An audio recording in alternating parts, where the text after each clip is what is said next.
Fala pessoal, beleza? Vamos começar mais um podcast aqui. Eu sou o Alexandre, vocês estão cansados de me ver aqui, mas eu tenho uma má notícia pra vocês. Vocês vão continuar me vendo por muito mais episódios, exceto se a Ana quiser ser a host. Você quer, Ana? A Ana prefere ficar ali na produção, então vocês vão continuar me vendo muito mais vezes. Eu sou o Alexandre, vou conduzir essa conversa mais uma vez com vocês. E aquele avisinho aqui no começo, para garantir que vocês estão acompanhando os nossos episódios. A gente tem YouTube, tem o canal de cortes no YouTube, Spotify, LinkedIn, Orkut, MSN, Tinder, tudo que é rede social, se você achar, no próximo bloco vai estar lá. Exceto essas 4 últimas aí que não tem, mas o resto tem, YouTube, Instagram, bombando lá, podem acompanhar os nossos episódios lá, os cortes. Não esqueçam de se inscrever no canal, ativar o sininho para ver os novos episódios e acompanhar quem mais vem bater um papo com a gente. Hoje a gente vai ter um papo diferenciado também, que hoje é um papo que não vai envolver muito da onde você veio e tal. A gente pode fazer um próximo podcast, né, Milton?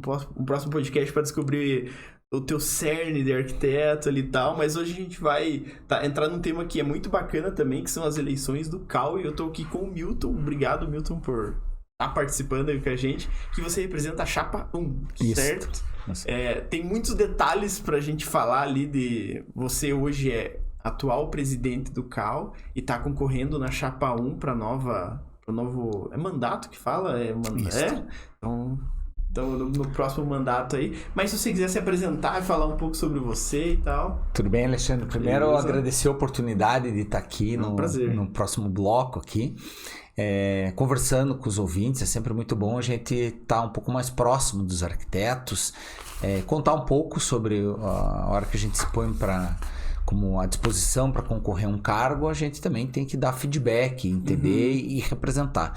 Então, na hora que a gente fala no espaço desse aqui, é justamente a boa oportunidade de a gente contar um pouco do que acontece dentro do conselho, dentro de uma eleição, quais são as propostas, para que o arquiteto entenda, inclusive, qual a função do conselho. Então, eu estou hoje como atual presidente da atual gestão, mas a gente está justamente aí com a Chapa 1 e mais um grupo de 45 outros arquitetos concorrendo na próxima eleição, que o podcast vai pro ar dia 9, dia 10 é a eleição. Então, é praticamente no dia seguinte do podcast. É só para confirmar. Mas é importante, inclusive, para que fique registro, porque essa é uma dificuldade que as pessoas têm em toda a questão política. A gente tem que exercer o direito correto de cidadania. Não é só lá votar. A gente tem que passar, no nosso caso, são 3 anos de mandato, que as pessoas passem esses 3 anos de mandato. Então, quando a gente vem aqui, a gente deixa gravado para que nos 3 anos as pessoas, inclusive, possam ir lá cobrar o que a gente falou para que seja realizado, né? Então, é 31 corte, pessoal, só para avisar vocês aí, quem quiser cortar um pedacinho para mandar pro Milton e falar, você falou isso daí, ó.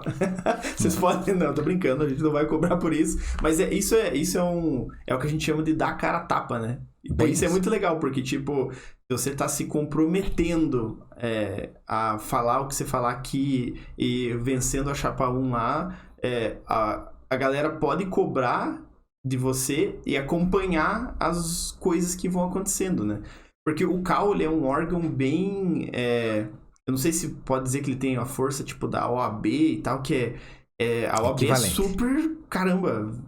Não em qualidade, né? Mas, tipo, ele é super imponente, né? O CAU, ele é super presente na vida dos arquitetos, né? O que o CAU...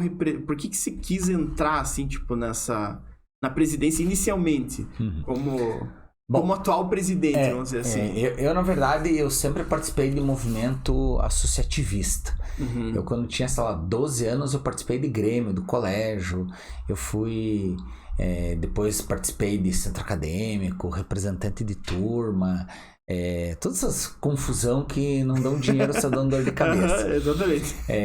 Aí tem R$3 em caixa, galera. Comissão de formatura... fui do presidente do DCE da PUC, fui coordenador geral do DCE da Federal, fui presidente do Sindicato dos Arquitetos, vice-presidente, fui conselheiro do CAU. Eu sempre, minha vida inteira, participei até de conselho do Paraná Clube. Minha esposa fala, eu sou mestre em entrar coisas que só perde dinheiro, né? Que a gente só gasta tempo. Mas eu tenho comigo que a gente tem que ter eu sou a favor. Podem participar do grupo de capelinha da igreja, do Rotary, do Lions, de qualquer coisa. É importante a gente dar um mínimo de retorno para a sociedade de uma forma gratuita. Então eu sempre participei disso, sempre vou participar. A hora que sair do CAL eu vou estar em outro lugar. Agora eu voltei para o escoteiro por causa do meu filho. Caramba. Então eu sempre participei disso. Eu acho que isso é importante para a sociedade e é importante para mim. Tá dentro de você. Tá dentro de mim, me realiza algumas coisas enquanto pessoas, de coisas que eu não posso fazer na minha área profissional. O conselho foi justamente isso.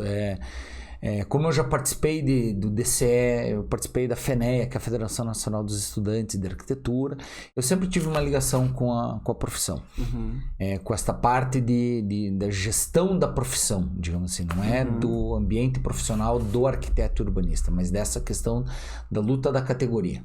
Então isso indiretamente acabou me levando sempre para perto do conselho. Então eu já tinha participado em outras gestões enquanto conselheiro, fui conselheiro suplente de conselheiro estadual, depois fui suplente de conselheiro federal. Ah, federal também.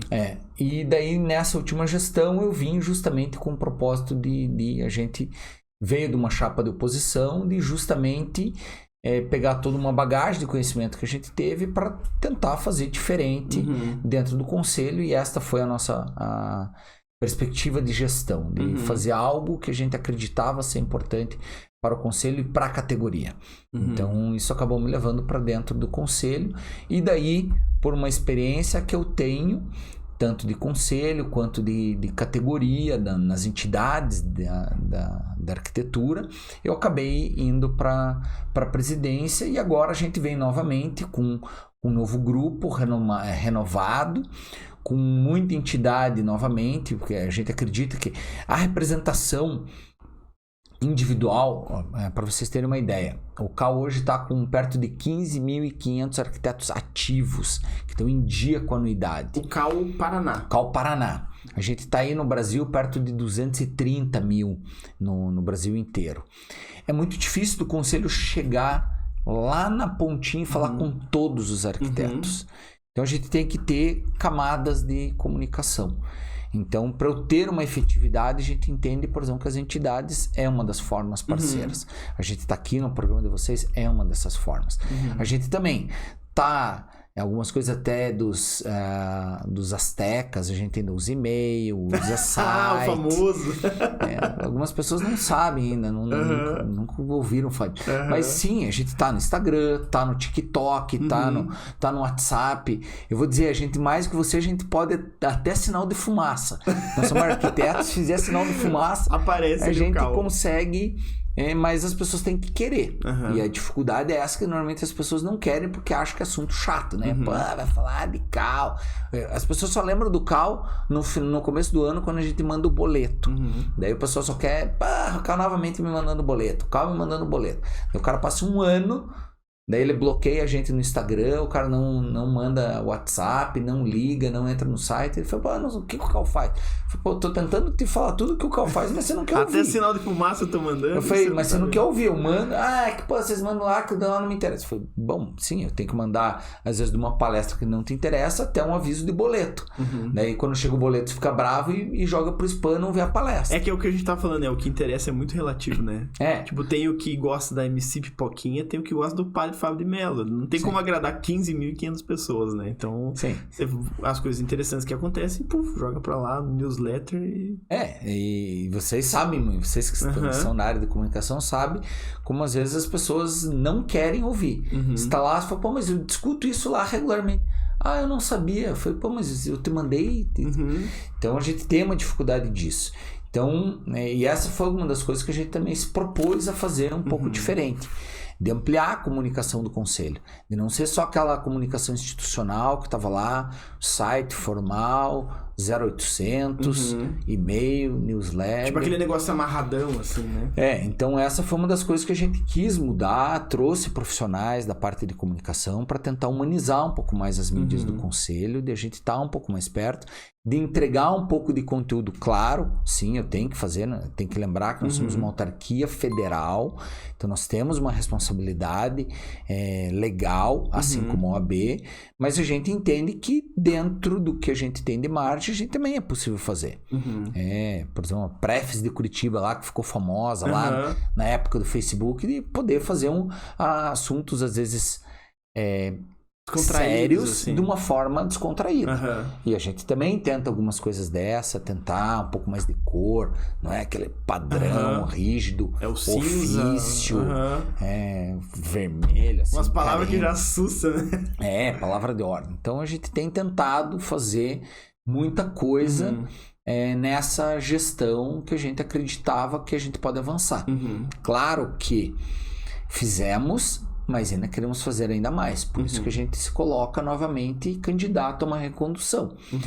Até porque, até interessante, qual é a maior diferença? E as pessoas têm dificuldade de entender a diferença entre a iniciativa privada e o poder público. O poder público pode fazer tudo o que é permitido. A iniciativa privada pode fazer tudo o que não é proibido. Eu falei, não é a mesma coisa? Eu falei, qual é a diferença? Quase. Imagina que eu tô dirigindo numa rua e eu tenho que... um cidadão normal, iniciativa privada, ele está dirigindo na rua. Se não tem uma placa dizendo é proibido virar, ele pode virar. Não tinha... Pode virar, porque não está proibido. Se está proibido virar, daí se você virar, você está cometendo uma infração. Você não está falando assim, não, mas é óbvio que não pode. Opa, mas calma. No poder público, ao contrário. Se não tiver uma placa dizendo que eu posso ir em frente, eu tenho que ficar parado. Eu tenho que ter uma placa. Não, isso você pode fazer. Você pode virar à direita. Mas não diz nada da esquerda. Se não está dizendo, você não pode. Você só pode fazer aquilo que é estritamente permitido pela lei. E isto gera uma série de amarras. E até você entender como funcionam essas amarras, aprender a lidar com isto, saber fazer o caminho que é permitido, traz uma série de dificuldades. Então a gente conseguiu fazer muita coisa e ainda tem muito mais para fazer, até porque teve coisa que a gente não conseguiu fazer a entrega que a gente gostaria. Vou te dar um exemplo concreto. Existem projetos que você, para incubar dentro do poder público, ele demora muito mais. Hoje nós estamos com um projeto da nossa gestão incubado, onde a gente está tentando fazer fiscalização via satélite. É mais avançado que da prefeitura. A gente está desenvolvendo com o Instituto Nacional de Pesquisas Espaciais um projeto piloto junto com o Tribunal de Contas para que eu possa reconhecer inícios de obra. Para que as obras irregulares eu consiga fiscalizar antes dela estar consolidada. Só que assim, a gente está utilizando um sistema do INPE, que é de controle de queimadas. A gente tem uns satélites brasileiros que passam em cima do Brasil num determinado ponto a cada 31 dias. Então, por exemplo, em cima aqui do podcast, a cada 31 dias passa o satélite e tira foto. A resolução do satélite, nós temos 2 satélites, um com resolução de 10 e outro de 2,5 metros. Claro, 10 metros, se você pensar um lote desse, ele vai ter 4, 5 pixels. Às vezes você não consegue. Tem que ser bom de vista. Mas quando você pega uma obra grande, você consegue. Mas o de 2,5 você já consegue. Mas tem satélites particulares que chegam a ter resolução de 15 centímetros. 10 centímetros. Mas o conceito que é interessante, né? E o conceito o que é? Eu justamente entender, eu cruzar com alguns dados. Então, tem ligação de água? Tem ligação de energia elétrica? Tem RRT? Tem ART? Tem alvará? O que tem nisso aqui? Na hora que eu junto vários layers em cima de uma foto, onde você faz um comparativo de fotos e você... Opa, mudou a foto. Antes aqui o pixel era verde, agora o pixel está cinza. Calma aí. Opa, houve uma ligação, um pedido de água, houve um pedido de luz. Opa, há um indício de um início de obra aqui. Notifica, apresenta, que nem a nosso antigo STAR, dá uma notificação para apresentar a documentação e vai o fiscal lá vistoriar. O problema é que, como não existe na iniciativa privada, você vai lá e simplesmente, quem que tem um satélite? Nossa, vou abrir uma startup disso e vou ficar milionário. Vou lá, quem que faz imagem de satélite? Tá aqui, tô comprando todas as imagens. Quem que faz o software? Vou ali, contrato e quero um software assim, assim, assim. Vou ali, contrato, compro, faço, monto uma startup e ganho dinheiro. Rápido, simples, teoricamente. E hoje precisa ser rápido. No poder público, não. Eu tenho que abrir um edital de licitação. O edital de licitação, mas não existe ainda um software disso. Então, como que eu vou dimensionar corretamente para eu dar o preço, para eu ver a entrega que o cara vai me fazer, para eu poder fiscalizar a entrega, para ver se aquele software que eu pedi é o que ele vai me entregar. Então, você tem uma série de burocracias que você tem que fazer. O ETP, que é o Estudo Técnico Preliminar, o termo de referência, tem tudo isso que você tem que fazer, para daí você ter um piloto, para daí desse piloto você testar, para daí desse teste você conseguir contratar. Então, cansa só de burocrático, falar. Mas, sim, é dinheiro público, a gente tem que ter zelo, tem que ter muito cuidado. Então, a gente precisa ter. E por isso que a gestão de prefeitura e tudo mais é 4 anos, às vezes discutem até de aumentar o mandato de prefeito e vereadores para 5 anos. Porque esse é o problema. Na hora que a gente começa, até você pôr a casa em dia, que foi o nosso caso, que a gente pegou uma gestão de... Nós éramos oposição e não houve nem transição de gestão, simplesmente entregaram lá um documento e falaram, tá aqui. A gente não sabia como... Tanto é que a gente pegou, não tinha nem dinheiro para pagar a própria sede do CAL. Então, até você organizar tudo, começar a produzir, já veio a eleição novamente. Você começa a encabeçar o negócio. Então, algumas coisas a gente começou a fazer, algumas coisas deram certo, a gente conseguiu fazer entrega. Então, por exemplo, a gente teve alguns projetos educacionais, a gente tem um projeto do Cal Educa, inclusive conseguimos ter nessa gestão, fazer um gibi da Turma da Mônica para falar sobre arquitetura e urbanismo, para poder entregar para a sociedade entender o que faz um arquiteto.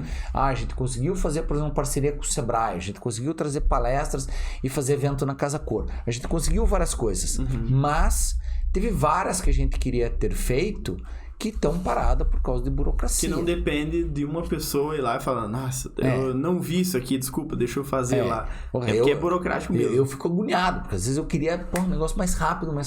Daí a gente tem que contratar, por exemplo, a gente quer fazer a LGPD, implantação da LGPD no CAL. Então, primeiro tem que contratar um consultor que ele vai fazer o termo de referência para daí a gente contratar a empresa, para daí a empresa instalar. A gente já está no meio do caminho, mas a gente ainda não conseguiu contratar a empresa. Então, é uma série de coisas que às vezes a gente se propõe, e essa aí, claro, eu tenho que puxar sardinha para nossa chapa, e é uma coisa que eu faço uma crítica quando as pessoas falam, política não deve ser profissão. Eu tenho restrição quanto a esta frase, porque na verdade política tem que ser feita de uma forma profissional. A gente tem que ter profissionalização da gestão. Não posso ser amador em algumas coisas. A gente não pode simplesmente... Para vocês terem uma ideia, o orçamento do CAL é 16 milhões. Eu não posso chegar lá e pôr uma pessoa que nunca mexeu com orçamento público, que não sabe o que o conselho faz, que não entende de gestão pública, porque isso gera uma responsabilização, inclusive para a própria pessoa que foi lá de aventureiro, e ela vai ter responsabilização civil-criminal, porque nós somos auditados pelo Tribunal de Contas, mas inclusive prejuízo para o conselho, para a categoria.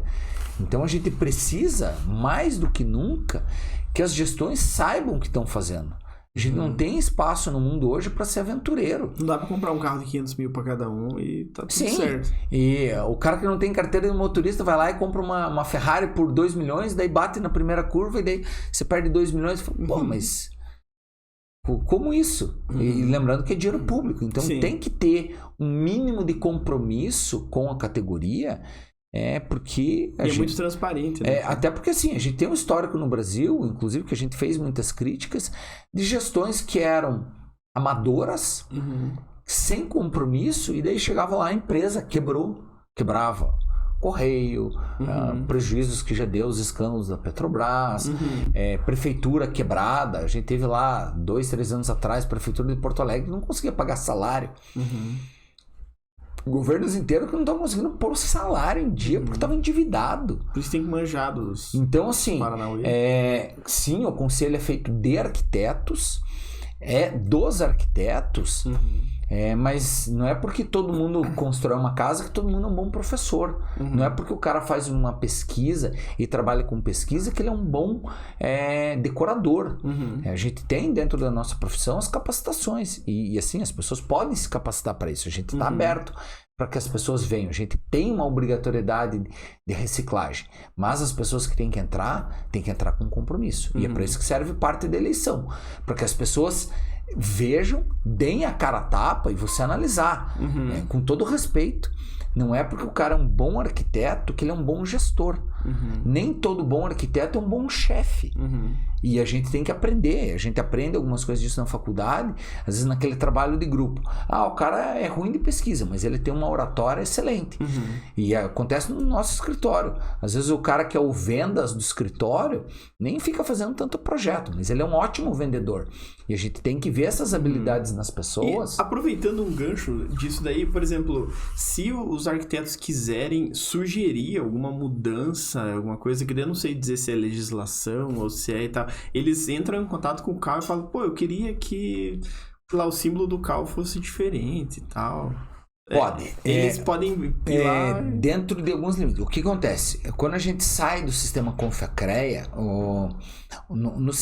os arquitetos mais novos não viveram isso, mas dentro do CREA, o CREA tem uma força muito grande da região, do estado. O estado tem uma autonomia muito grande, mas tem as vantagens e desvantagens. O que era a desvantagem? Por exemplo, eu sou aqui do Paraná, ia fazer uma obra em São Paulo. Tenho que fazer minha carteira no CREA São Paulo, tenho que pagar anuidade no CREA São Paulo, tinha que fazer tudo de volta lá e obedecer as regras do CAL São Paulo. O CAL, a gente tentou fazer um pouco diferente. Nós temos uma unificação. Então, eu tenho uma carteira profissional única no país inteiro. Eu posso atuar em qualquer lugar do território nacional sem dar satisfação, inclusive, para o CAL local. Posso fazer tudo daqui. E que nos facilita ainda mais hoje. Isso foi há 11 anos atrás, mas mesmo hoje que a gente está vivendo um período de trabalho remoto, sim, eu posso atender do Ceará ao Acre, ao Rio Grande do Sul, com o meu mesmo CAL do Paraná, do meu escritório daqui, sem burocracia. Sem burocracia. Só que isso nos dá algumas dificuldades que eu tenho que ter uma regra nacional para tudo. Então existem coisas que eu no Paraná não tenho autonomia, que é definido pelo CAL-BR, CAL Brasil. Por isso que nós temos o nosso conselheiro federal, que seria como se fosse o nosso senador, que nos representa. Então cada estado tem direito a um conselheiro federal, então junta os 27 conselheiros federais, mais um representante das instituições de ensino e forma o nosso colegiado, o nosso plenário do CAL-BR. Por exemplo, o valor da anuidade, quem define é o CAL-BR, eu não tenho autonomia. Quem define o valor da RRT é o CAL-BR. Quem define o código de ética é o CAL-BR. Eu participo da discussão, tenho voz e voto, mas eu sou um entre 28. Entendi. Então, a gente tem algumas coisas que a gente tem autonomia local, mas algumas coisas são a nível federal. E quando a gente fala de, por exemplo, puxando um gancho aqui para um monte de profissionais que a gente conversou, porque às vezes a faculdade deixa de ensinar algum tema e tal. Isso entra tipo MEC ou o CAL consegue intervir? Por exemplo, economia doméstica, sei lá, algum tema qualquer, como vender, como ser um TikToker. Sei lá, às vezes não tem isso dentro de uma disciplina de uma faculdade. Isso é uma esfera diferente, eu acho, né? Sim, sim, e até porque você pega algumas coisas que, por exemplo, na minha época era o Orkut, era o ICQ. Eu, obviamente, na faculdade não tive Revit, não tive AutoCAD. Para mim ainda era... tinha professor que não gostava. Não tinha Graphisoft, SketchUp ali, isso era... Daí, hoje o mercado exige, nós temos uma lei que exige o BIM, inclusive para licitação, e logo vai estar na aprovação do projeto. E como que faz? Sim, a gente acredita que o CAL é um dos agentes capazes de fazer essa formação continuada. Então a gente tem ainda de uma forma singela, por isso que eu falei que a gente tem que fazer mais. A gente já trouxe palestras sobre vendas na internet, mídias sociais para arquiteto, empreendedorismo. A gente fez, por exemplo, uma parceria com o Sebrae para fazer consultoria, para explicar algumas questões a respeito de tributação, porque na faculdade você não vê tudo. Então isso foi feito dentro... É mais fácil fazer dentro do CAL mesmo do que tentar mobilizar o Brasil inteiro para incluir uma disciplina... Porque o que é um grande plano? Essa também é uma dificuldade. Quem legisla sobre o ensino é o MEC. Quem legisla sobre a profissão é o CAL. Só que isso dá o conflito. Eu não posso, a gente pode debater com eles, mas eu não posso obrigar o MEC a mudar as diretrizes curriculares.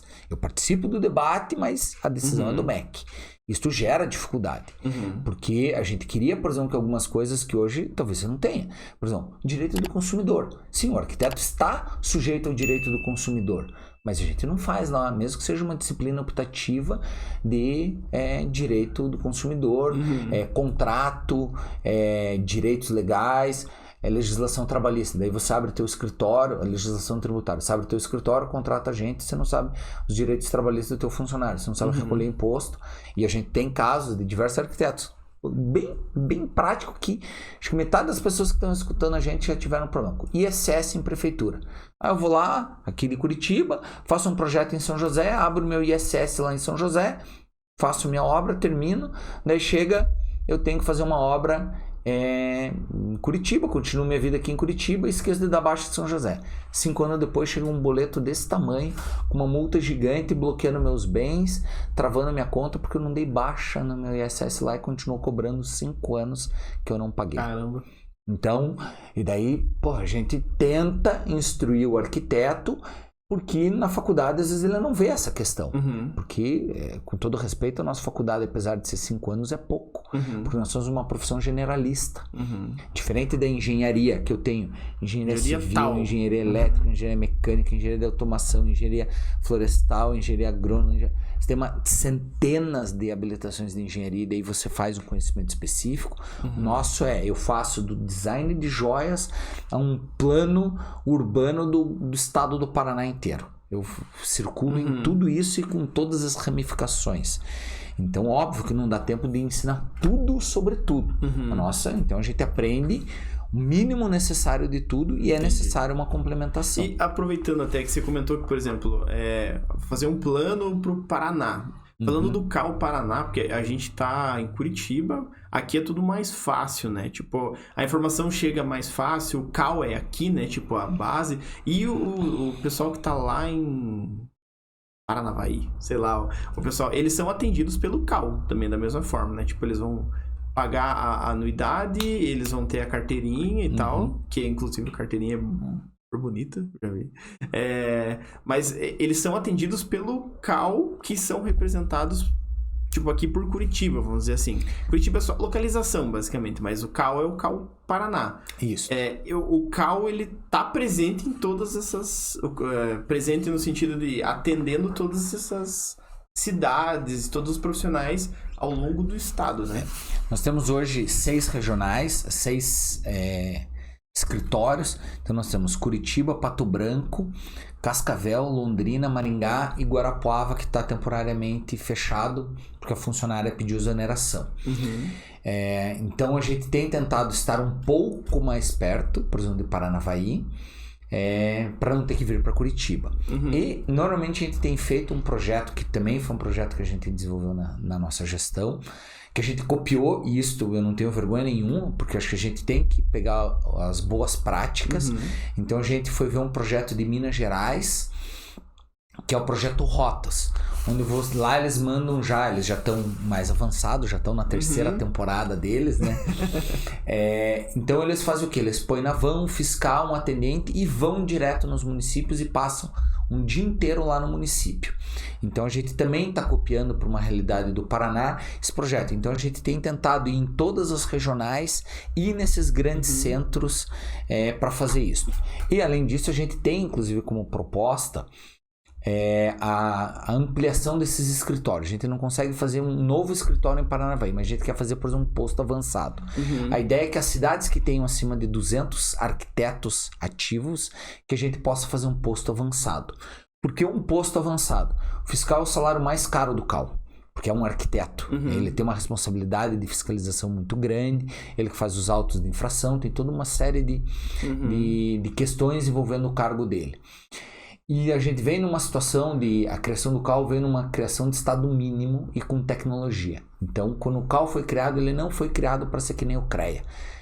Lembrar que a época do CREA, quando a gente sai do sistema Confia-CREA, a gente ainda tinha via carbonada de ART. Era via rosa, amarela, branca, azul, que você tinha que fazer autenticação mecânica na boca do caixa para você deixar uma na obra, uma na prefeitura, uma com o proprietário, você tinha que entregar uma no CREA, então tinha que ter um escritório do CREA para você entregar. Então era uma outra sistema de burocracia, mas arcaico, com todo respeito. Era bonitinho, mas era... mas então... Quando a gente vem, é a primeira autarquia pós-Constituição de 88, então você vê assim, é um lapso muito grande, toda a automação, TI, computação e tudo mais, e até hoje ainda não tem conselho dessas profissões para regulamentar. Mas a gente teve o conselho, então vem numa concepção de estado mínimo. Então a gente tem que usar muito mais tecnologia. Então hoje a gente não tem estrutura, inclusive financeira, para ter 40 escritórios, 40 subsedes para isso. Mas a gente está tentando desenvolver alguns sistemas que a gente possa, pelo menos, ter um posto fixo com, pelo menos, um atendente para dar uma assessoria ao profissional e à sociedade, e daí ele vinculado a uma regional com fiscal, para o fiscal fazer a gestão desta área. Então a gente quer estar dentro das nossas plataformas que a gente possa fazer avançar ainda mais nessa cidade, porque a gente tem Ponta Grossa, a gente tem o próprio litoral nosso, você tem Moarama, você tem Moarama, você tem União da Vitória, você tem Campo Mourão, você tem Cianorte, Toledo, Apucarana, você tem várias cidades, Foz do Iguaçu, que tem uma característica muito local e que às vezes o CAL ainda está longe. Por isso que hoje a gente tem feito muita parceria com as entidades locais. As entidades mistas, principalmente, que é as associações de engenheiros e arquitetos, para que eles consigam fazer uma parte deste braço que a gente não consegue chegar, às vezes, lá na ponta. Mas e para que serviria isso, por exemplo? Tipo, o que o arquiteto busca no CAL quando vem... A gente tem... É tipo dúvida besta ou é... Besta e não tão bestas, mas a gente ainda tem... Hoje, a gente tem um relatório de atendimento que a gente faz para os arquitetos, onde vem discriminado mais ou menos o que são as principais dúvidas. Muita gente tem dúvida, para você ter ideia, a gente tem 263 modos diferentes de assinar nossa RRT. São categorias de trabalho que a gente tem. Então, por exemplo, projeto elétrico é um, projeto estrutural é um, projeto de ar-condicionado é um, paisagismo é um, aula é um, pesquisa é um, interiores é um, obra é um. Eu tenho 263. E às vezes o profissional, óbvio, como foi, a gente não aprende tudo na faculdade, ele chega lá e ele não sabe. Fala, não, mas eu vou isso tem que aprender, eu acho. Ele fala assim, eu vou fazer uma obra nova que eu vou fazer. Por exemplo, eu tenho um colega, ele faz projeto de interiores de barco.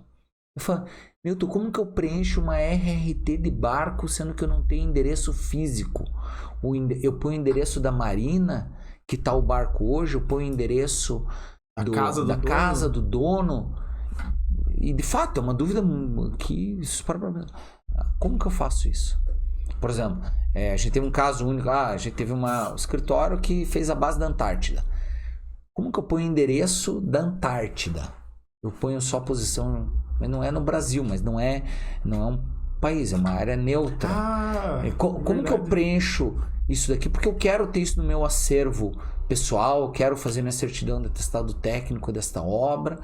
Como que eu faço? Então a gente tem desde as dúvidas mais extremas a dúvida simples. Agora precisa um novo módulo de fiscalização. Só que eu queria fazer uma denúncia sigilosa. Porque é concorrente, mas não quero criar uma... Não é por isso, é porque está errado. Então a gente, grande parte do atendimento do CAL é isso, é falar com o estudante, é falar com o recém-formado, que ele vai lá tirar a carteirinha dele, fazer a coleta biométrica, tirar foto.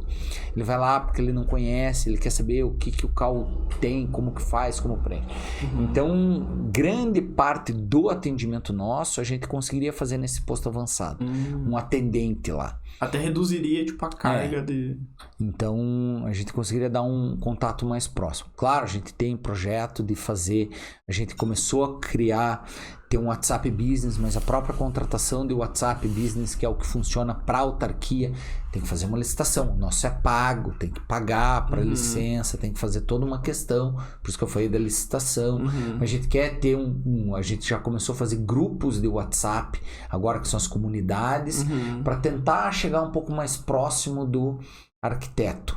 Mas é uma série de questões que a gente tem que fazer. Com todo respeito, não vou resolver o problema da arquitetura, do baixo salário, da precarização em uma gestão. Não existe isso. Não, e é muito longo, né? Que nem você mesmo falou, é muito burocrático, então... É um trabalho de gerações. O que a gente vai fazer é colocar o próximo tijolo.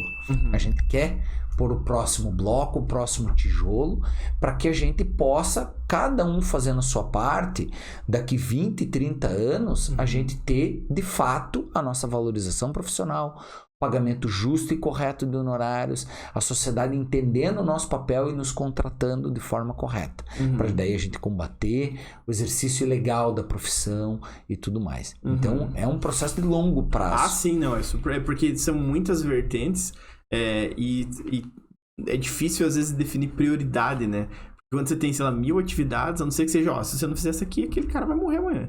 Aí essa talvez seja a prioridade. Mas as outras, daí você tem que ir definindo. E é muita gente pra... porque tudo envolve debate, né? Tudo você tem que conversar ou aprovar com alguém e passar pra frente. Nada, não é uma sugestão assim, qual guardanapo você quer? Você quer esse aqui ou esse aqui? Pra colocar ali. Se fosse fácil, né? Daí beleza, tava resolvido, mas não... Uma vez eu fui numa palestra, o cara falou, o que era fácil já foi feito. Agora só sobrou o que precisa ralar. E ele deu exemplo, talvez eu erre no número. Antigamente, nos Estados Unidos, para você tirar um barril de petróleo lá, você gastava 3 centavos de dólar para $1. Porque, sei lá, no Texas, lá o cara batia o picareta, saía o petróleo, estava florado. Claro, todo esse petróleo já foi usado. Agora a gente está lá no pré-sal, onde para eu tirar $1, e às vezes eu tenho que gastar 97 centavos. Então, por quê? Porque aí agora ainda tem alguns que ainda assim, para eu tirar aquele $1, você tem que gastar 1,30. E deve estar esperando a tecnologia avançar, melhorar, para isso ser financeiramente viável. Então, dentro do conselho, a gente justamente... muita coisa foi feita, sim, nós tivemos gestões brilhantes do CAL, outras nem tanto que a gente tem críticas, mas a gente quer dar continuidade, fazer um pouquinho mais, melhorar um pouco mais, entregar uma gestão cada vez melhor, para que eu dou um exemplo que as pessoas não entendem às vezes esse poder e este tempo. Se a gente lembrar que há 30 anos, talvez atrás, não tinha cinto de segurança obrigatório no carro. E quando tinha, era aquele de 2 pontos. Daí, num processo educativo de um passo cada vez. Daí, não, tem que ter no motorista e no passageiro, tem que ter os 5 cintos de segurança, como acessório, mas tá. Daí vira cinto de 3 pontos, cinto de 3 pontos do passageiro, daí 3 pontos atrás, daí é cinto obrigatório para o motorista, daí motorista, passageiro, todo mundo. E hoje a gente tem carro que não liga, ou se liga fica gritando, pi, enquanto você não põe o cinto. Mas você teve que mudar toda uma cultura da sociedade. Se você tivesse tentado lá atrás, há 30 anos atrás, dizer, sim, temos que combater morte no trânsito, obrigatório sendo para todo mundo, tinham derrubado a lei.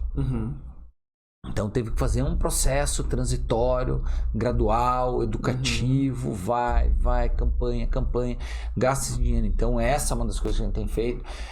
A gente tem investido muito em comunicação, em educação, em valorização profissional, mas a gente sabe que o resultado disso, infelizmente, é de longo prazo. Claro que a gente pode ter algumas coisas imediato, mas para a categoria, para os 15 mil arquitetos... É muita gente, né? É no longo prazo. A gente continua tendo arquiteto que está em subemprego, está trabalhando de Uber durante o dia, fazendo projeto à noite.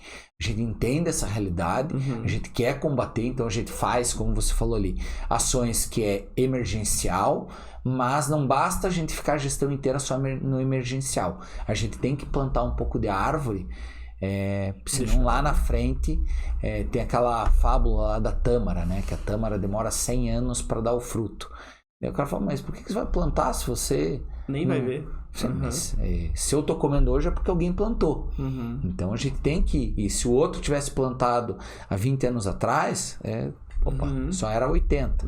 E se outro há 70 anos tivesse plantado, era só mais 30. Então a gente tem que fazer a nossa parte. Esse é um compromisso que a gente tem. A gente tem que fazer a nossa parte, tudo que está e ainda mais. Então essa é um pouco a cara da nossa chapa. A nossa chapa foi estruturada justamente com pessoas que se dispõem a fazer mais pelo conselho, mais pelo CAL. Para que a gente possa contribuir e fazer tudo que tiver ao nosso alcance e mais um pouco.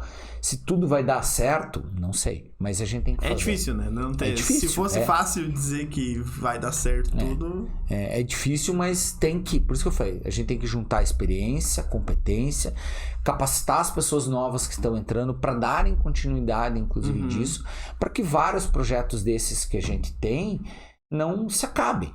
E infelizmente a gente já teve experiência aqui no Paraná de ter determinados projetos que, por uma questão politiqueira, foram abandonados.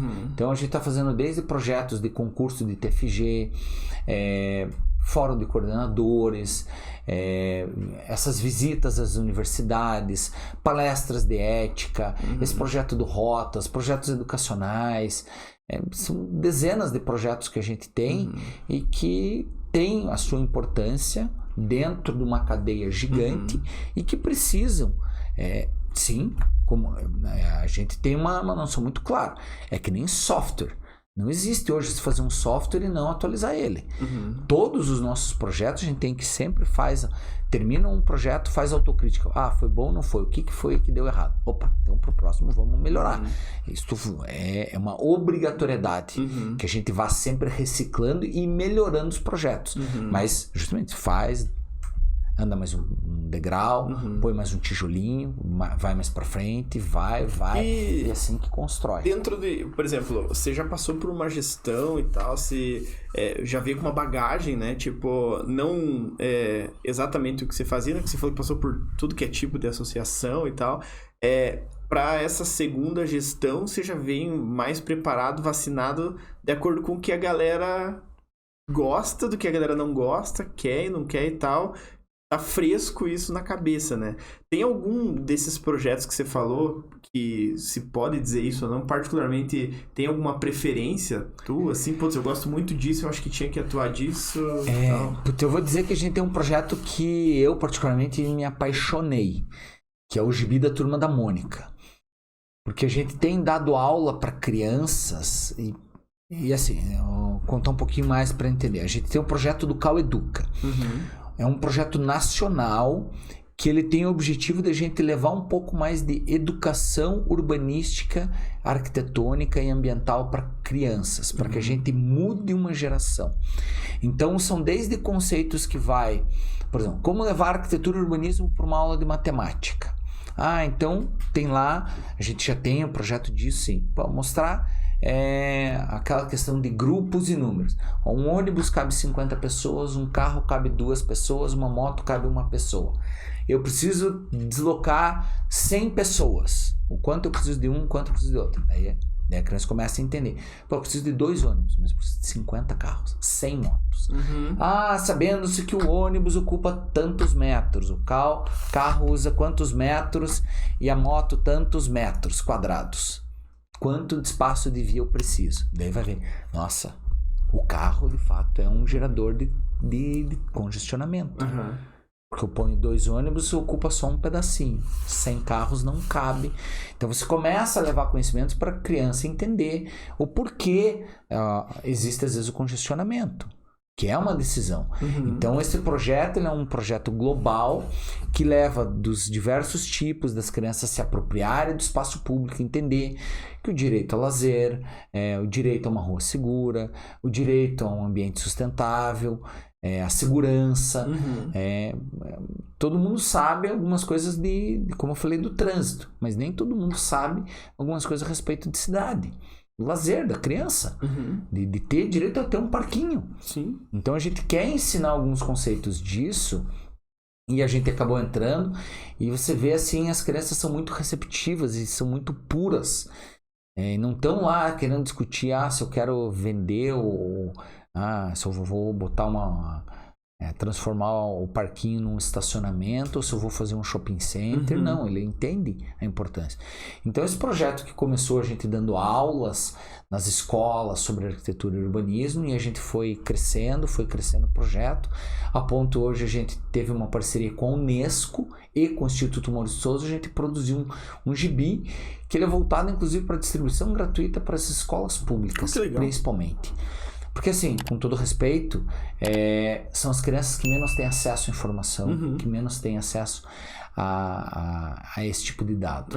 Enquanto as outras crianças de classe média, alta, têm acesso a um computador, já sabem mexer no Google, facilita, e ela vai lá e ela assiste um programa, e assiste Mãos à Obra, e brinca de Minecraft, Roblox.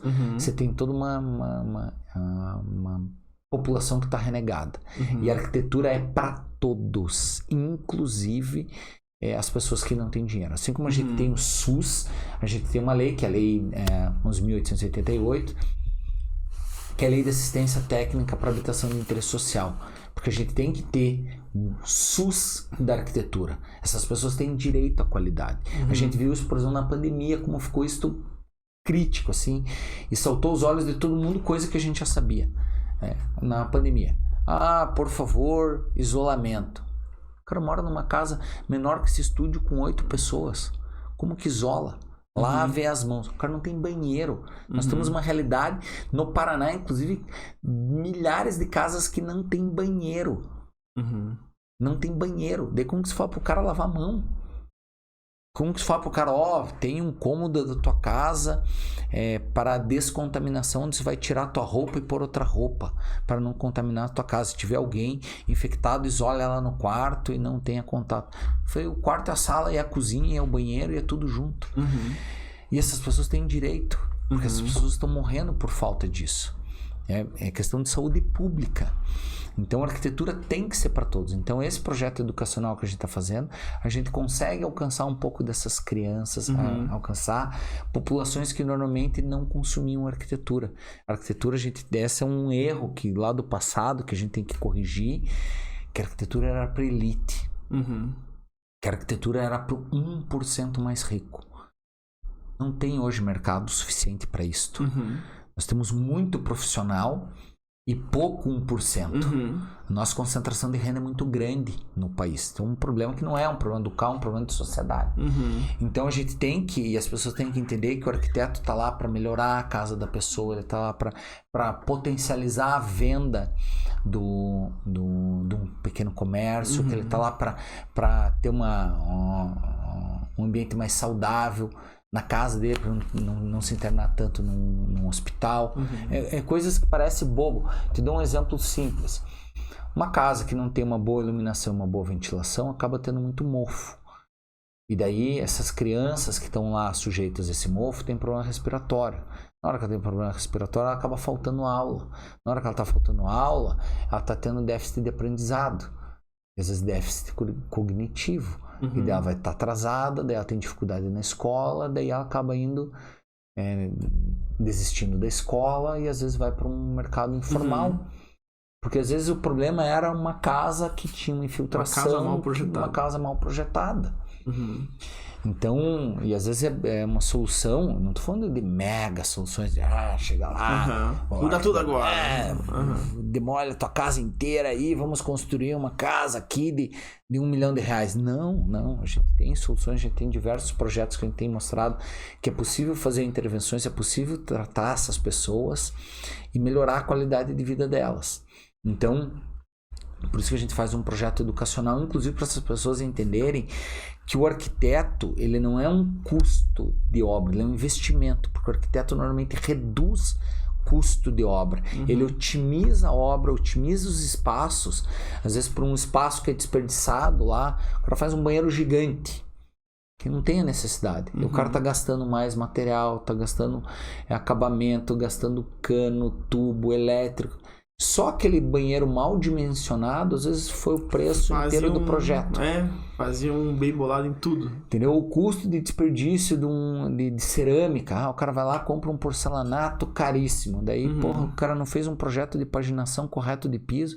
Só o que dá de quebra, o cara vai pondo de qualquer jeito, chega lá, corta azulejo, corta, como você vê. Só o desperdício de material no final de uma obra inteira era mais do que o valor do projeto. E a sociedade acha que o arquiteto é caro, porque ela não vê o valor do arquiteto. Então a gente tem trabalhado, e por isso que a gente fala, a gente trabalha desde palestra para os atuais, para ele entender a diferença entre preço e valor, para entender o valor do arquiteto, que não é, a gente não está comprando água, não está comprando caneta, não é uma coisa é vender produto, outra coisa é serviço é intelectual. Eu não tenho como comparar a capacidade, claro, você pode ter um mega gênio, mas um cara de 40 anos de profissão com um cara recém-formado. E dizer que o menor preço é o...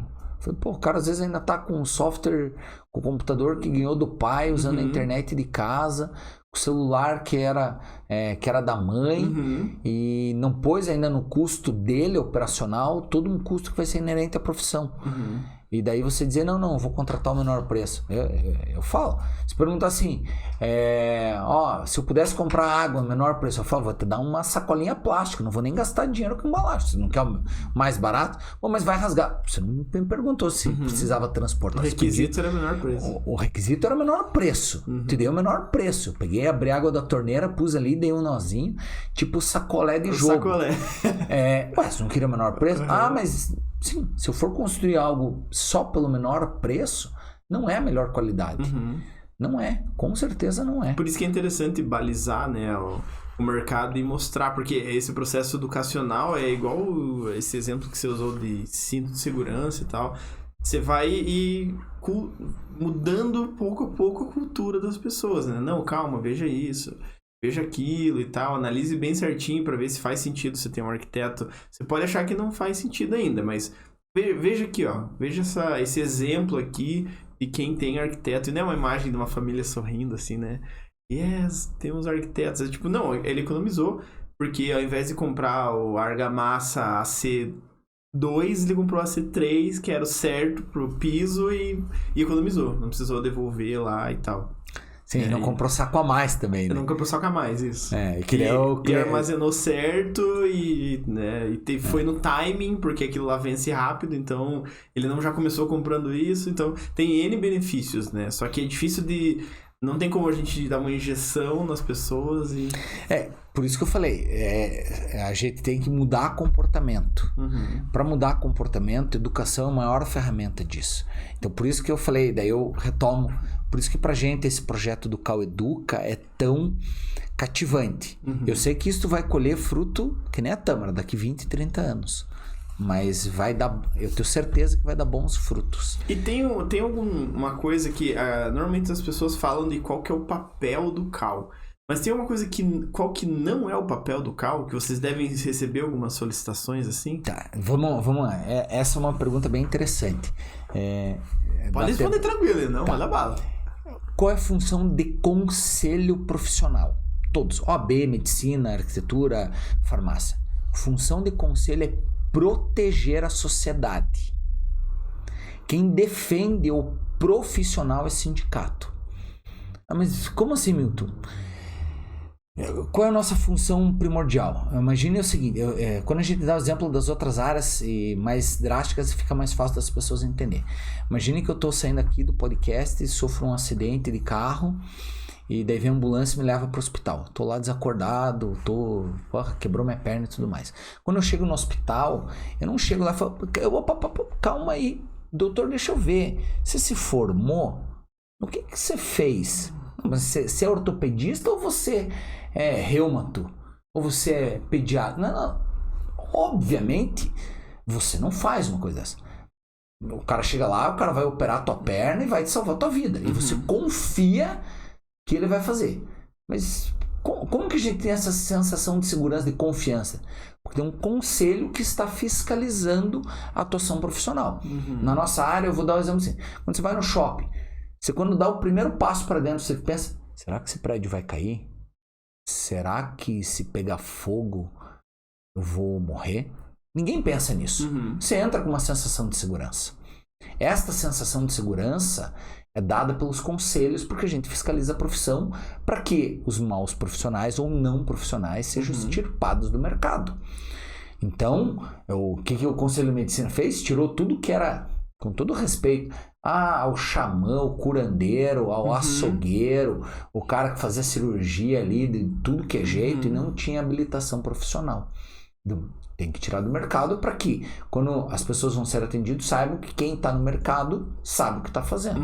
Então essa é a função principal do conselho. Claro que indiretamente a gente favorece o bom profissional. Na hora que eu tiro todos os caras que não têm competência, e aí eu falo, é o pedreiro vendendo o projeto, o mestre de obra vendendo o projeto, o vendedor de cozinha vendendo o projeto, o decoradeiro, o pitaqueiro, tem um monte de gente. Porque não, eu viajei, porque eu fui olhar, eu joguei lá no Google, vi umas imagens bacanas lá no Pinterest lá e faz assim na tua casa, olha que legal que vai ficar. O cara que foi lá visitar a Casa Cor e daí falou, não, eu vou copiar lá, eu vi que o cara fez um negócio legal, vou copiar na minha casa, e daí pede para um amigo, para um desenhista. O problema é que isso gera problema. Cada casa é única, cada pessoa é única. A gente tem que ter, diferente da matemática, onde obrigatoriamente 1 mais 1 é 2, você vê, a hora que eu faço um desafio, todo mundo, a hora que sair terminou de assistir o podcast, estiver indo para casa, você vai olhar na paisagem, cada casa é uma. Mesmo quando você vai, mas o prédio é tudo igual. Se você entrar em cada apartamento, você vai ver, a planta é igual e cada apartamento está um diferente do outro. Você só vai encontrar igual, porque daí por exemplo, um quarto de hotel. Que daí o cara vai ter lá. E mesmo no quarto de hotel ele ainda vai ter lá o padrão. O padrão que é para casal, para solteiro, então, porque a gente precisa aprender essas questões. É uma profissão muito complexa. A gente tem que ter essas habilidades de dar soluções únicas. Então o CAL está um pouco para proteger a sociedade para que essas soluções únicas estejam dentro de uma norma, de segurança principalmente. A gente não pode ser rotina o que aconteceu numa Boate Kiss. Pessoas morrerem. A gente, assim, a arquitetura mata. Vai lá pro corte. A arquitetura mata. A gente tem prédio no Rio de Janeiro que caiu. Porque foi lá uma decoradeira e disse, falou pro pedreiro, não, pode quebrar esse pilar. O pilar é estrutural. Com concreto mandou passar a serra para cortar o ferro. O prédio colapsou. Aqui em Guaratuba, as pessoas mais novas não lembram. A gente teve um prédio aqui em Guaratuba que caiu, porque em vez de botar areia normal, quiseram economizar e botaram areia de praia. Então, assim, a gente tem que ter cuidado. São vidas que estão em jogo. E daí eu pergunto, quanto vale uma vida? Não é quantificável, vale todo o dinheiro do mundo. Então a gente tem que ter segurança, tem que fazer. Então esse é o papel do CAL, principalmente fiscalizar o exercício ilegal da profissão. Vocês são amigos dos bons profissionais. E daí, óbvio. O pesadelo dos... E a gente é pesadelo pro mal profissional. E assim, mais uma pro corte. Ou pro não profissional, talvez. Eu vou fazer mais uma pro corte, falar meio duro. A gente teve um episódio recente que foi aquele estupro numa sala de parto. E provavelmente os ouvintes vão lembrar que era um anestesista. Mas eu vou perguntar, quem lembra o nome dele? A profissão inteira foi manchada por um criminoso. Que esse cara, em qualquer lugar, em qualquer profissão que ele esteja, ele ia ser um mau caráter, um bandido e deveria estar preso. Mas o cara manchou toda uma reputação de uma categoria toda. Criaram-se leis proibindo agora anestesista de ficar sozinho com o paciente. Todo paciente que vai ser anestesiado tem direito a levar um acompanhante. Tem que ter... Criaram um monte de lei por causa de um cara. Como um cara pode... Então, é nosso papel enquanto conselho justamente impedir que este cara esteja aí no mercado.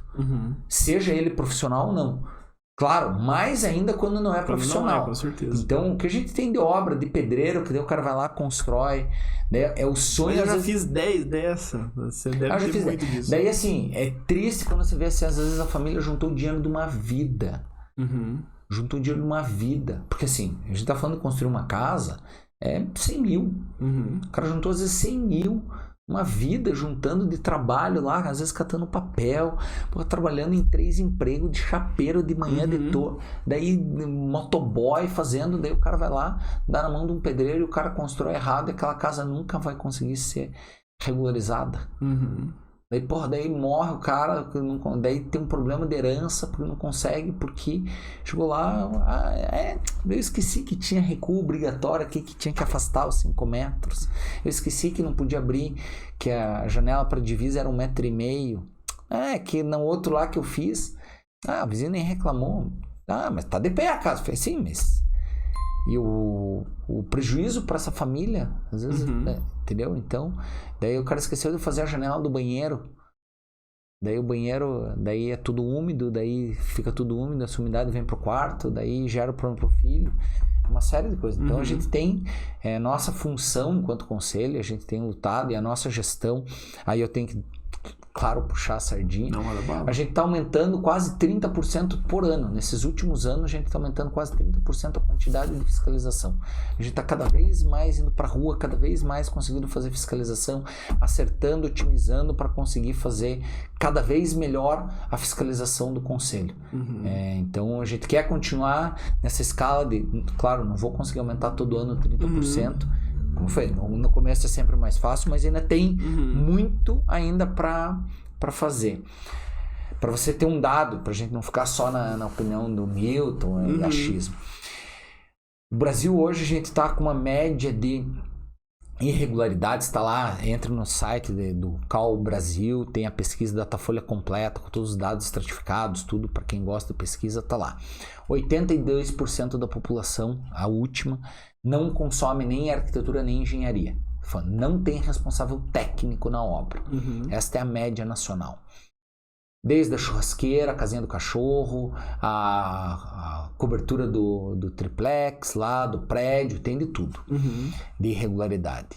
No México, então, não vou pegar Dinamarca, Noruega, que lá... pegar México. México, que é um país de terceiro mundo, subdesenvolvido, também tem problema com tráfico, droga, corrupção, educação, tudo mais, muito parecido com o Brasil. Uma grande concentração de riqueza, grandes cidades superpopulosas, tipo São Paulo. Uma realidade semelhante. 40% da população usa serviço de arquitetura e engenharia, lá só 60%. Ou seja, eles estão mais do que o dobro de pessoas que consomem arquitetura e engenharia. Então, só nisso a gente vê como tem um grande mercado a ser explorado. Até porque a nossa briga não é com o engenheiro. A gente trabalha em harmonia com a engenharia. A gente tem muita coisa que a gente tem que fazer junto.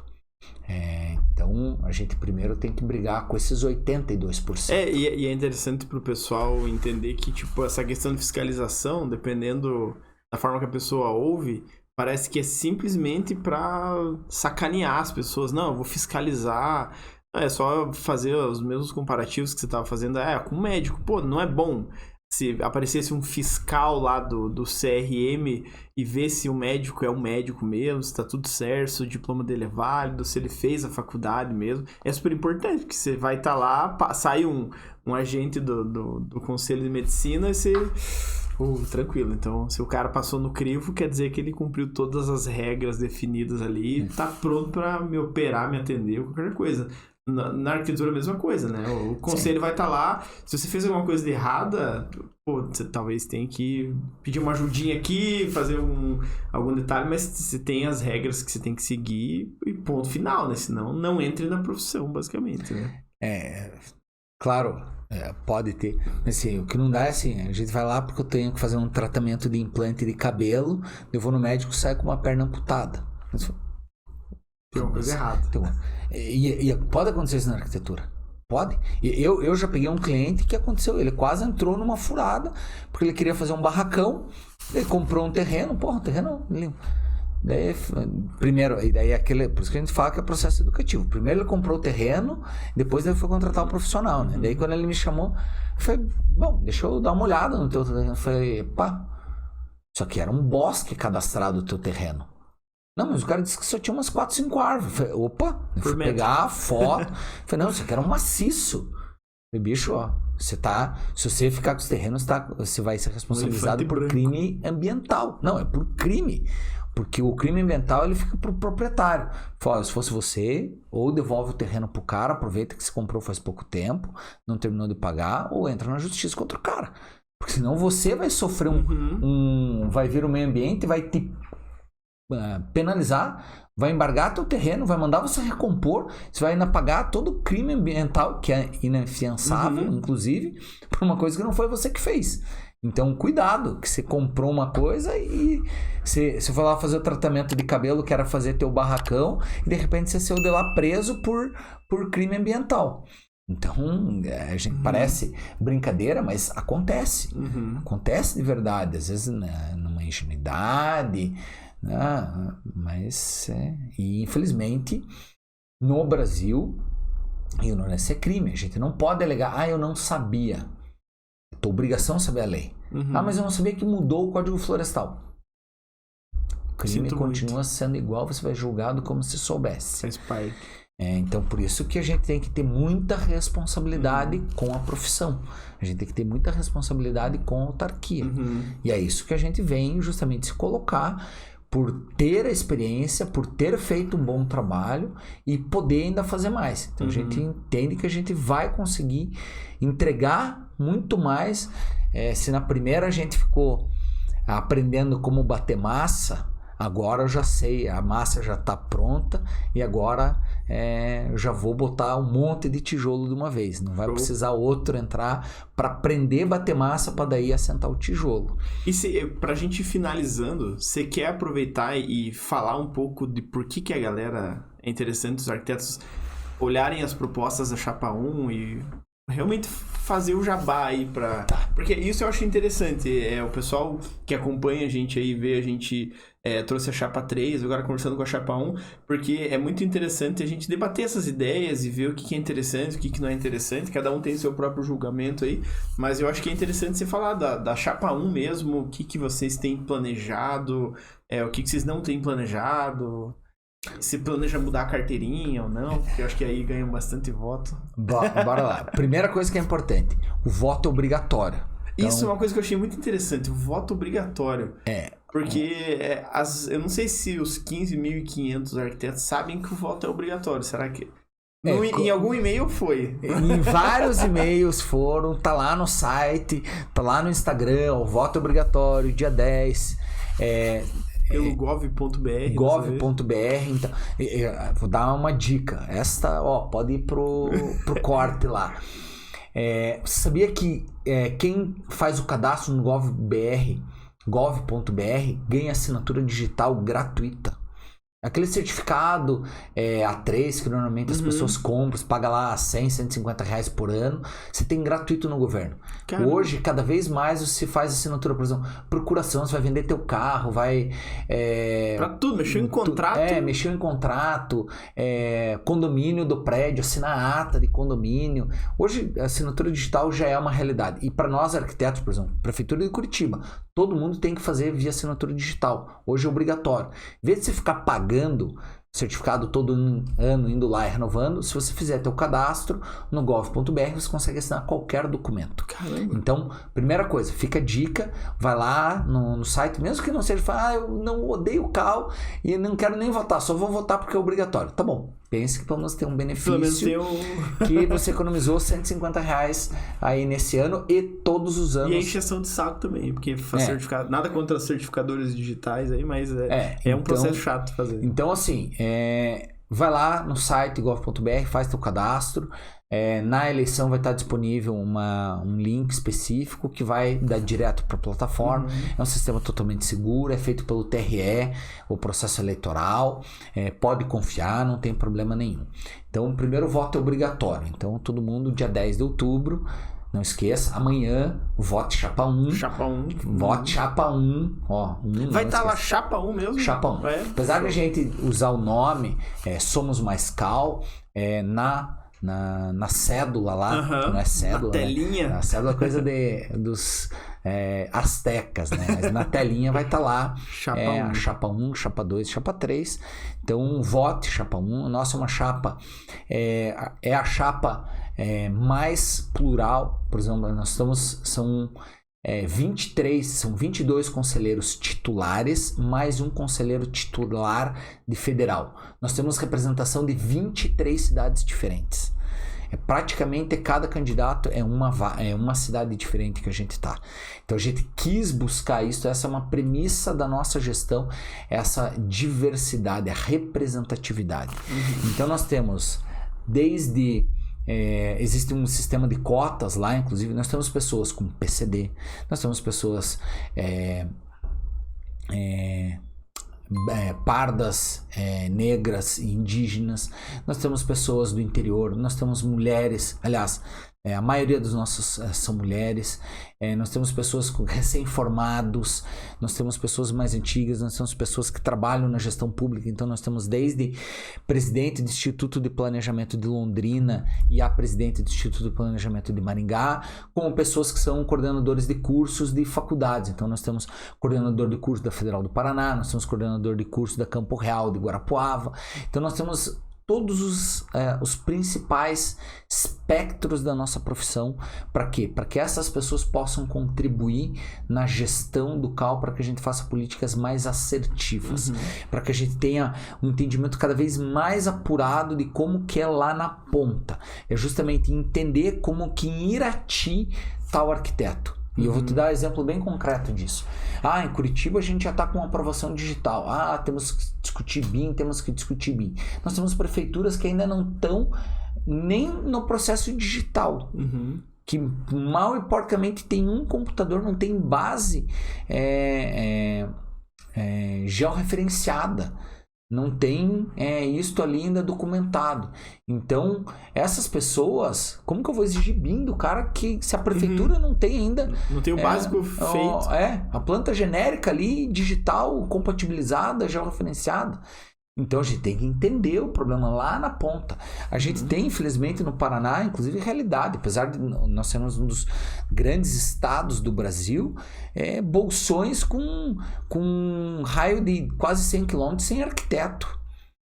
De ter, assim, cidades inteiras que não tem um arquiteto, nem na prefeitura, nem enquanto profissional atendendo a cidade.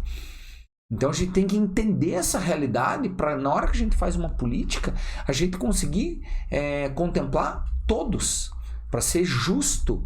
Então a nossa chapa foi construída em cima disso, de ter pessoas com experiência na Até gestão. Porque os processos são burocráticos, né? E quanto mais agilidade você coloca, que as pessoas sabendo o que estão fazendo, fica mais fácil. Né? E ter pessoas que são conselheiros, inclusive para passar. Por exemplo, a gente faz julgamento de processo ético.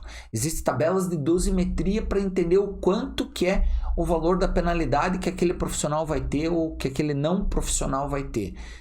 Não é um negócio simples, tem que ir lá, tem todo um treinamento que tem que fazer, nós temos processos em andamento. Então a gente mesclou inclusive isso, de pessoas que estão na atual gestão, que têm experiência, tipo o Senado, que vão passar essa experiência para os outros e que a gente faça sempre um círculo virtuoso para que o CAL sempre evolua. Então é isso que a gente quer, que o CAL não ande para trás. Entra lá, a gente tem o nosso Instagram ali, Somos Mais CAL, pode me seguir, pode mandar mensagem. Eu não tenho celular do CAL, meu mesmo, pode me mandar direct, sinal de fumaça, o que for. Na chapa a gente vai, conversa, responde, tá lá para fazer. Digo para você, a nossa é uma chapa de um projeto coletivo. não é projetos individuais, não é um projeto meu, Milton. Como eu falei, não é o Milton que quer o negócio lá. Não sou eu, e até porque muitas vezes a gente está numa condição um pouco melhor, mas justamente a gente tem que ter empatia pro outro que não está em condição. A gente fazer para que aquela pessoa possa assumir o meu lugar. Então a gente tem que às vezes construir política pública para isso. Tanto que a gente teve avanços na nossa gestão. Foi a primeira vez na história que a gente conseguiu fazer um congelamento de anuidades do CAL, que foi na pandemia. Porque a gente entendia que mesmo tendo que cortar na carne do conselho, porque a gente, claro, a gente depende só da arrecadação. Na hora que eu corto, eu estou cortando a arrecadação. E tem coisa que não parou. Aumento de salário, reajuste de contrato, IPTU, luz, água, telefone, tem um monte de coisa que aumentou. Mas foram, a gente prefere cortar na carne para valorizar e ajudar o arquiteto nesse momento de dificuldade. Porque a gente viu, a pandemia foi literalmente mortal, foi triste. E para nós, enquanto conselho, é mais triste ter que ir lá ainda fazer alguns tipos de atitude. Então a gente tem trabalhado muito, e é um pouco do foco dessa nossa gestão, fazer uma gestão em consonância com o arquiteto. Por isso que a gente tem tentado fazer essas contrapartidas, que vai desde palestra, a um gibi, a um material, a um espaço melhor para o arquiteto, a brigar pelo arquiteto junto ao poder público. Então, por exemplo, o CAL foi a primeira vez que a gente participou de uma marcha de prefeitos. Foi muito o que tem a ver participar com marcha de prefeito. Não, nós fomos lá na marcha de prefeito, que um dos prefeitos pega um recurso do governo federal e diz: você tem que contratar arquiteto no teu município. Você tem que contratar. Tá aqui o contrato, tá aqui as vantagens de ter um arquiteto trabalhando no teu município. Você vai conseguir pegar muito mais dinheiro, mas você tem que contratar. Então a gente foi lá para quê? Para brigar por mercado de trabalho para arquiteto. Assim como todo mundo entende que sim, todo município tem que ter um médico. E como que as pessoas não entendem que tem que ter um arquiteto? Que tem um arquiteto. Né? Se é o arquiteto que cuida da cidade, como que o município não tem um arquiteto? Mas, infelizmente, é uma realidade muito maior do que as pessoas acham. É muito maior. E por isso que tem que ter essa cultura aí de ir trabalhando e tal, informando, educando. Às vezes vai chegar um momento em que... às vezes até judicializando. Então tem casos que a gente judicializa município. Porque daí o município vai lá contratar às vezes plano diretor, vai lá contratar revisão de planos setoriais, ou vai lá e abrir concurso para arquiteto com... Como diria o Chico Anísio, o salário, a gente vai lá, entra e briga, porque a gente entende o sofrimento, porque nós somos arquitetos. E uma outra coisa que é importante, nosso trabalho é voluntário. Eu não ganho o salário do CAL, nem eu e nenhum dos conselheiros. É um trabalho voluntário, honorífico por lei. Então eu não tenho salário. A gente faz isso porque a gente luta pela categoria. Porque eu entendo que para eu ter uma remuneração, o mercado inteiro tem que estar pagando melhor. É tipo Uber. Se o preço, todos estão recebendo... Tem que equalizar o negócio. É difícil o mercado dizer, não, é meia dúzia de Neymar que fala, não, mas o fulano está cobrando. Mas a base... ela se nivela por baixo. Então, por isso que a gente tem que brigar para todo mundo subir, para que todo mundo tenha um salário melhor, para que todo mundo consiga ter um salário digno e fazer um trabalho de qualidade. Então, a gente está lá, justamente são pessoas que estão abrindo mão de tempo no seu escritório, na sua família, na faculdade, onde for. Às vezes abre mão de fazer um mestrado, abre mão de fazer alguma coisa, porque a gente entende que a gente precisa ter uma luta coletiva, para que a gente tenha resultado concreto, que seja um resultado sólido. É isso que a nossa gestão, a nossa chapa vem oferecer. Uma gestão sólida, bem estruturada, capaz de entregar. Por isso que eu não vim aqui prometer terreno na lua. A gente veio prometer entrega, compromisso, trabalho, que a gente vai fazer e vai entregar e vai dar certo. Desde parceria com o Sebrae, parceria com Smart City, parceria com Prefeitura, parceria com Casa Cor, cursos. Tem lá no Instagram, no nosso site, tem um pouco dessas plataformas que a gente quer fazer, desde as melhorias da fiscalização, melhorias no atendimento. A gente sabe, eu também tenho, a gente passa a mesma raiva com o Cical. Não pense que a gente está satisfeito com o Cical. Melhorou muito. Isso eu tenho que se pensar que há 3 anos atrás, quando a gente entrou, o Cical era roleta russa. Você não sabia se ia funcionar o SICAL naquele dia. E às vezes passava 3, 4 dias sem você conseguir fazer, sem conseguir trabalhar. Um absurdo. Nós fomos lá, botamos dinheiro, investimos, brigamos, melhoramos. Não é o que a gente quer. Como eu falei, assim como o software e a gestão, a gente entende que cada dia tem que melhorar um pouco mais. Claro que a gente tem burocracia, tem que licitar, tem um limite, só pode fazer 25% de contrato. Então, às vezes, o que a gente esgota, o 25% tem que esperar no outro ano, a nova renovação do contrato para ampliar um pouco mais o recurso. Mas a gente tem a experiência, tem a capacidade de fazer isso de uma forma que não vá deixar o arquiteto na mão. Então, esse é um pouco do que a gente vem se colocar. E vocês podem entrar lá, vocês vão ver o perfil das pessoas que estão lá. Todos os profissionais reconhecidos. São 45 mais você ou são 45? São 46. 46. Eu sou conselheiro, eu não sou candidato a presidente. A chapa eleita é uma eleição indireta. Nós elegemos uma chapa. Daí lá dentro. Lá dentro, entre todos os eleitos, é que nem presidente da Câmara. Entre todos os deputados eleitos, daí vai se tirar o presidente. Eu, claro, sou o responsável da chapa, mas ele é um projeto coletivo. Não é um projeto pessoal. Isso é o que deixa talvez mais interessante, né? Pra galera entender como é que funciona. Que não é o Milton ganhou. Opa, não. Foi o Milton que ganhou. Foi a chapa 1 que ganhou e a galera que tá lá tem representantes de todas as chapas, né? Sim. São os arquitetos que ganharam. Isso é bom. Então, a gente tem trabalhado para isso, mantém esse tipo de diálogo. Por isso que a gente trouxe as entidades para dentro da chapa, para que a gente tenha, inclusive, a cobrança durante os 3 anos. Por isso que eu falei, vai estar gravado aqui, a gente vai poder, daqui 3 anos, na hora que estiver entregando a gestão, a gente faz e aí, Milton? Faz um checklist ali. Checklist aí, vamos fazer agora a sabatina para ver o que foi. É isso aí. Pessoal, então, esse é o nosso episódio aí da Chapa 1. Eu acho que o poder mais importante para vocês é votarem, né? Primeiro que ninguém quer ganhar multa, né? Eu acho que essa é a parte mais importante. Ninguém quer ganhar uma multinha aí. E é muito legal exercer esse poder do voto também, porque senão você não pode reclamar. Deixando bem claro aí, tipo, se não votar, se bloquear depois, vou ficar enchendo... A anuidade tem que pagar. Se virou arquiteto, infelizmente tem que pagar. Eu sou engenheiro, tenho que pagar meu CREA lá e vida que segue. Então aproveite e exerça o poder do voto aí, acompanhe as novidades da Chapa 1 no Instagram. É no dia 10/10, isso? Isso. Dia 10/10, lá no site gov.br. E vocês vão ter as opções lá, o Milton da Chapa 1.